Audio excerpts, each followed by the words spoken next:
بسم اللہ الرحمن الرحیم۔ تقوی کے انعامات۔ اب سوال یہ ہے کہ ہم سے جب اللہ میاں نے مطالبہ فرما لیا کہ گناہ چھوڑ دو، اور آج کل حکومتیں کہتی ہیں کہ کچھ دو اور کچھ لو کی بنیاد پر کام چلاؤ، تو اللہ تعالیٰ نے ہم سے گناہ چھڑوا کر ہم کو کیا دیا؟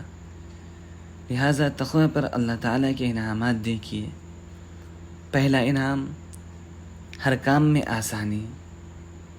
اللہ تعالیٰ فرماتے ہیں کہ اگر تم تقوی سے رہو گے تو ہم تمہارے سب کام آسان کر دیں گے۔ وَمَن يَتَّقِ اللَّهَ يَجْعَل لَّهُ مِنْ أَمْرِهِ يُسْرًا، ہم اپنے حکم سے اس کے سب کام آسان کر دیں گے۔ کیوں صاحب، یہ نعمت نہیں ہے کہ انسان کے سب کام آسان ہو جائیں؟ ارتکاب گناہ خود ایک مشکل ہے۔ گناہ سے ہمارے کام آسان ہوتے ہیں یا مشکل؟ خود گناہ مشکل ہے۔ خود گناہ اتنا مشکل ہے کہ انسان اس کے لیے کتنی تدبیریں کرتا ہے، چھپاتا ہے۔ وَكَرِهَتْ أَن يَطَّلِعَ عَلَيْهِ النَّاسِ، ہر وقت ڈرتا رہتا ہے کہ کہیں لوگوں کو خبر نہ ہو جائے، اور صحت بھی خراب ہو جاتی ہے۔ ہر گناہ سے صحت کو نقصان پہنچتا ہے، دل کمزور ہو جاتا ہے، کیونکہ مخلوق کا خوف ہوتا ہے تاکہ کوئی جان نہ جائے۔ معیشتاً ضنکا کی تفسیر یہ ہے کہ اللہ تعالیٰ فرماتے ہیں کہ میں اپنے نافرمانوں کو جو مجھ کو ناخوش کر کے حرام خوشیاں دل میں امپورٹ کر رہے ہیں، میں ان کی زندگی کو تلخ کر دیتا ہوں، اور ان کی حرام خوشیوں کے ٹاٹ میں آگ بھی لگا دیتا ہوں۔ میں واللہ قسم کھا کر کہتا ہوں کہ کوئی بھی نافرمان ظالم ثابت نہیں کر سکتا کہ وہ آرام سے ہے۔ ان کی صورتوں پر لعنتیں برستی ہیں، قلب پر اتنے عذاب ہوتے ہیں کہ جس کی حد نہیں۔ تھوڑی دیر کے لیے حرام مزے لے لیتے ہیں، اور اس کے بعد دل پر عذاب اور بے چینی کے جوتے پڑتے رہتے ہیں۔ حکیم الامت نے معیشتاً ضنکا کی تفسیر فرمائی کہ گنہگاروں کی زندگی کس طرح سے تلخ ہوتی ہے۔ نمبر 1، انتقام سے ڈرتے رہتے ہیں کہ جس کے ساتھ گناہ کر رہا ہوں کہیں اس کے وارثین آ کر انتقام نہ لیں۔ نمبر 2، خوف افشاء راز، ہر وقت ڈرتے رہتے ہیں کہ میرا یہ راز کہیں آؤٹ نہ ہو جائے، کسی کو پتہ نہ چل جائے۔ حضرت نے یہ تو علمی تفسیر فرمائی ہے، اب میں طبی تفسیر کرتا ہوں۔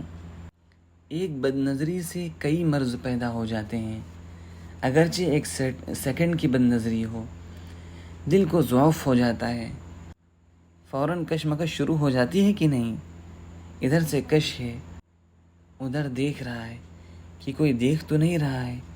اس کشمکش سے قلب میں ضعف پیدا ہوتا ہے، اور گندے خیالات سے مثانے کے غدود میں ورم آ جاتا ہے، جس سے اس کو بار بار پیشاب لگتا ہے، اور اعصاب ڈھیلے ہو جاتے ہیں، جس سے دماغ کمزور اور نسیان پیدا ہوتا ہے۔ ہر عصیان سبب نسیان ہے۔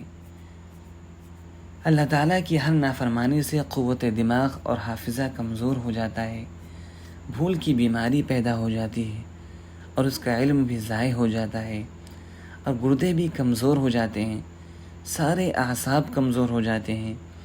یوں سمجھ لیجئے کہ زلزلے میں کیا ہوتا ہے، جب کہیں زلزلہ آتا ہے تو عمارت کمزور ہو جاتی ہے یا نہیں؟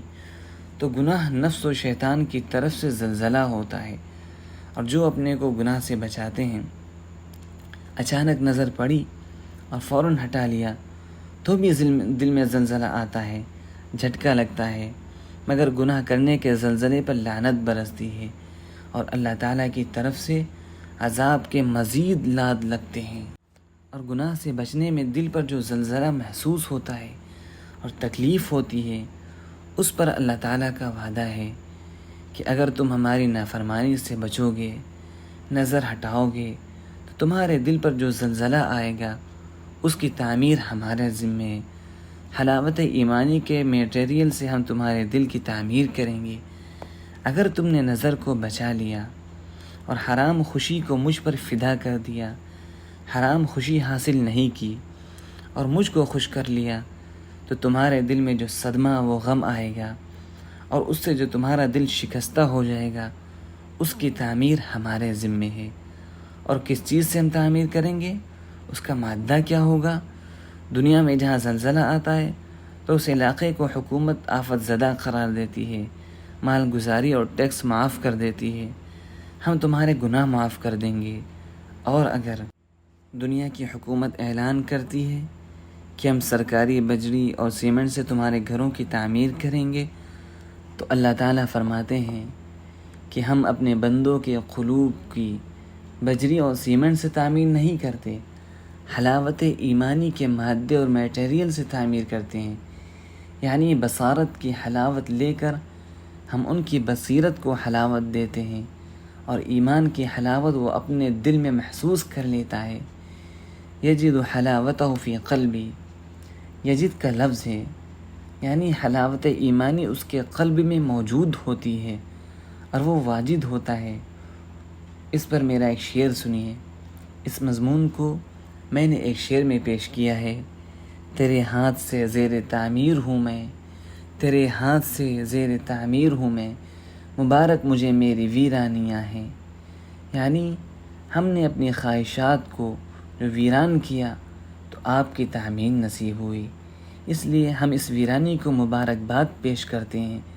بری خواہشات کو اللہ کی توفیق سے جو ہم نے ویران کیا، ہم اپنی اس ویرانی قلب کو مبارکباد پیش کرتے ہیں کہ نہ دل کی خواہشات ویران ہوتی، نہ اللہ تعالیٰ کی تعمیر نصیب ہوتی۔ کیا مبارک نصیب ہے کہ مالک اور خالق کائنات کے دست پاک سے آج قلب کی تعمیر ہو رہی ہے۔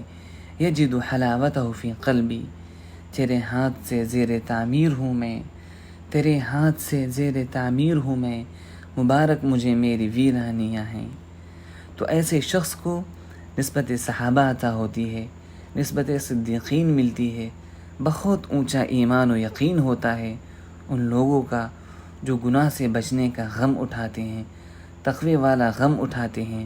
یہ بات خوب غور سے سن لیجئے کہ چاہے 1,00,000 نفلیں پڑھ لو، 1,00,000 حج کر لو، مگر ایک نظر بچانے میں جو درد دل عطا ہوتا ہے اس کا کوئی بدل نہیں ہو سکتا، کیونکہ عبادت، حج و عمرہ و تسبیحات، اشراق اور اوابین سے تم نے حق محبت ادا کیا، اور یہ حق عظمت ادا کر رہا ہے۔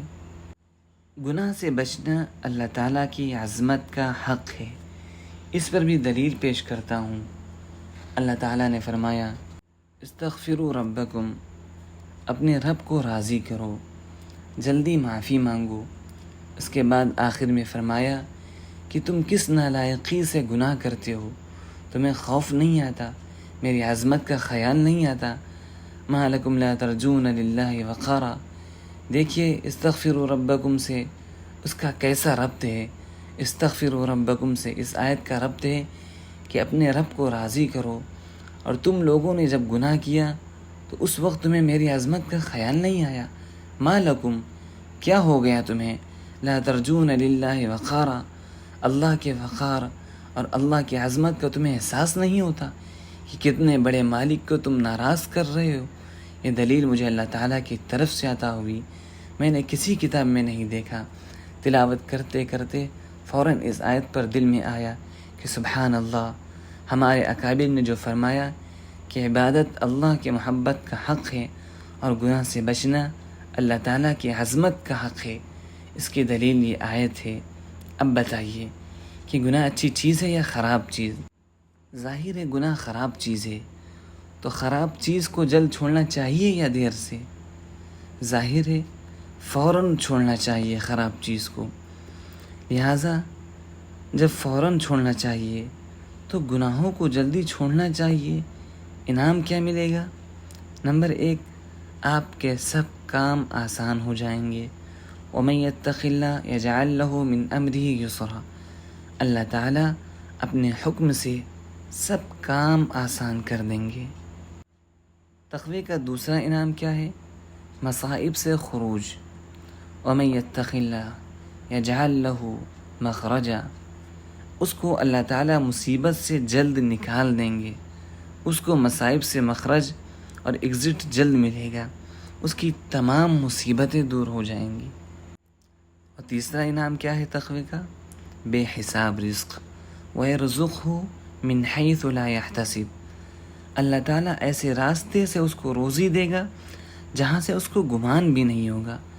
تقوی بے خسارہ کی تجارت ہے، یہ اللہ تعالیٰ سے تجارت ہے، بے خسارہ کی ہے اور سود بھی نہیں۔ دنیا میں اگر کسی سے تجارت کرو اور خسارے کی ضمانت لے لو کہ بھائی نقصان کے ہم ساتھی نہیں ہیں، تو سود ہو جائے گا جو حرام ہے۔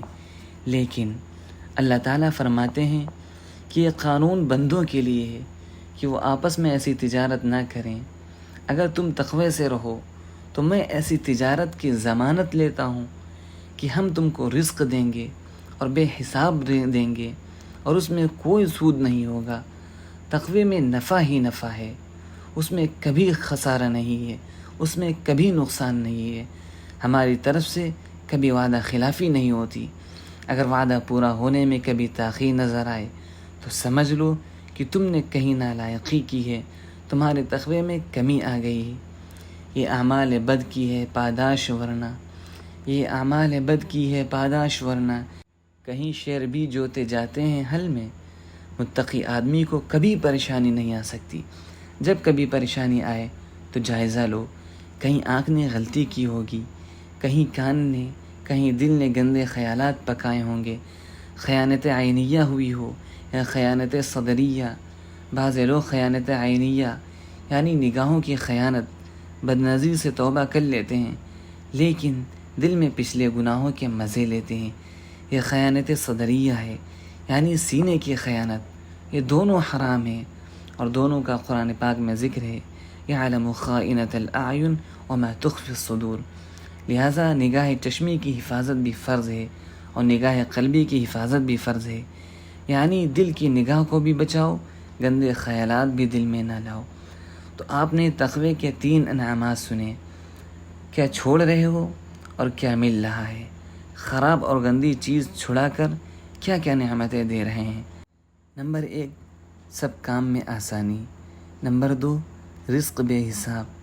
نمبر 3، سب مصائب سے خروج، تمام مصیبتوں سے نکل جانا۔ مخرج اور ایگزٹ، یہاں افریقہ کے لوگ آئے ہوئے ہیں، ان کی مادری زبان انگریزی ہے، اس لیے ایگزٹ بول رہا ہوں، اور جدہ میں بھی ہر جگہ مخرج یعنی ایگزٹ ساتھ ساتھ لکھا رہتا ہے۔